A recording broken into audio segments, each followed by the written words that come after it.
Okay, so last time we talked about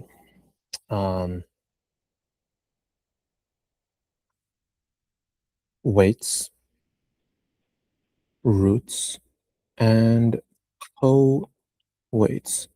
This time we will talk about co-roots, um, the killing form, and the Langlands dual group.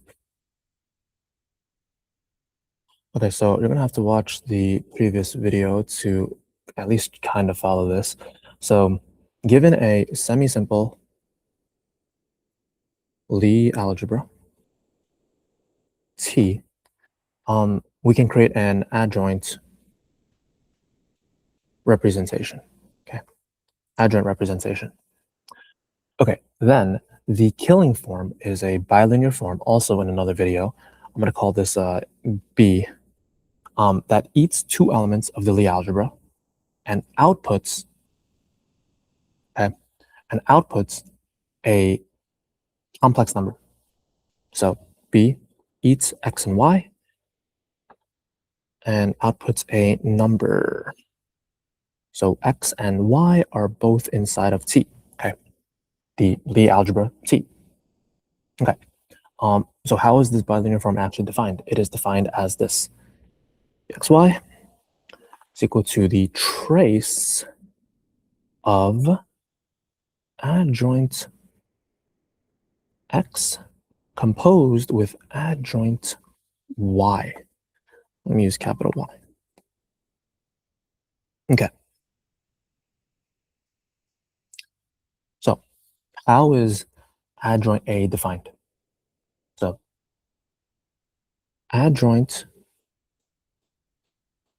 A acting on some test vector z, okay, where z is from T, is equal to just the commutator A, Z of A and Z. Okay, and B and Z are literally the same thing. Yeah, well, adjoint B is just commutator of B and Z. Okay, now how do you compose to, well, okay. So we say that adjoint A acts on vectors Z from T. And so we call adjoint A an operator. Operates or acts on a vector Z. Okay, composing two of these operators and then taking the trace,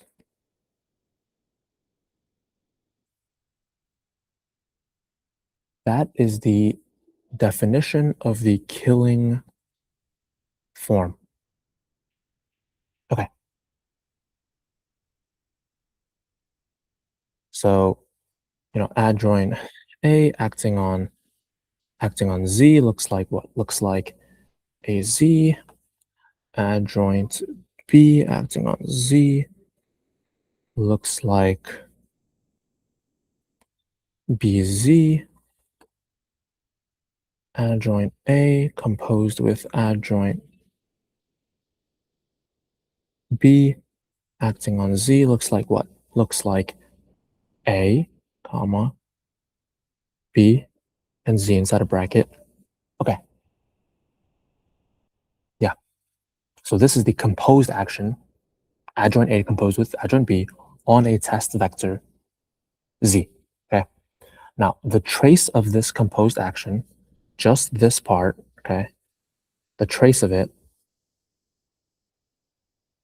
which doesn't involve Z, Z is just some dummy vector, is equal to the killing form. Okay. The killing form. Okay, now remember that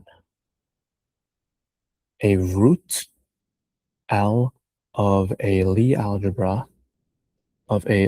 algebra T and Cartan subalgebra S, where S is a subset of T naturally. Okay, means that Hx is equal to L times X, where X is in T and H is in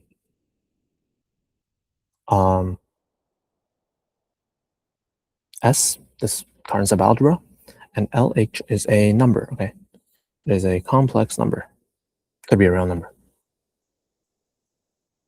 Okay. Now L itself is a vector with components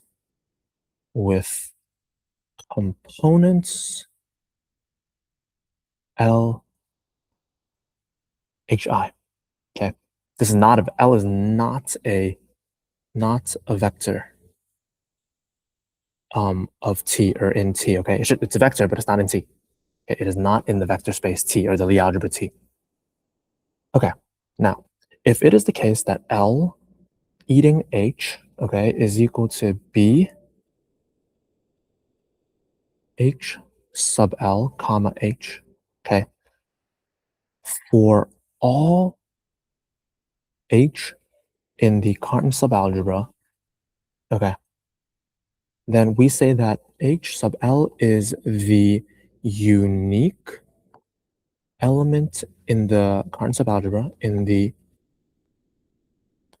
that corresponds to the root L. Okay, this is very important. H sub L is the unique element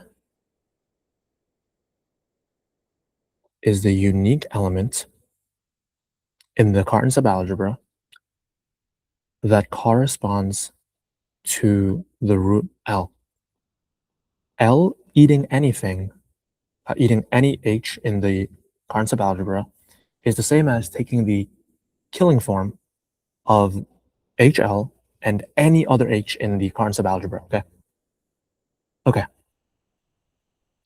Now, if I plug HL twice into the killing form, I would get a number. So B HL gives me a number. Here's the definition of a coroot. A coroot, L with a little caret on top, upside down caret, is equal to 2 times HL divided by HL plugged into the killing form 2 times. That's what it is. This is the coroot of a Lie group or Lie algebra. And finally, the Langlands dual group is constructed by taking a Lie group and Lie algebra and Lie algebra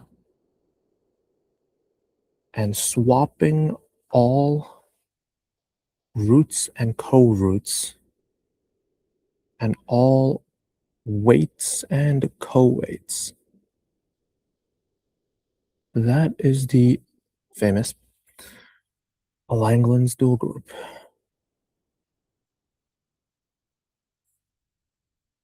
And there you have it.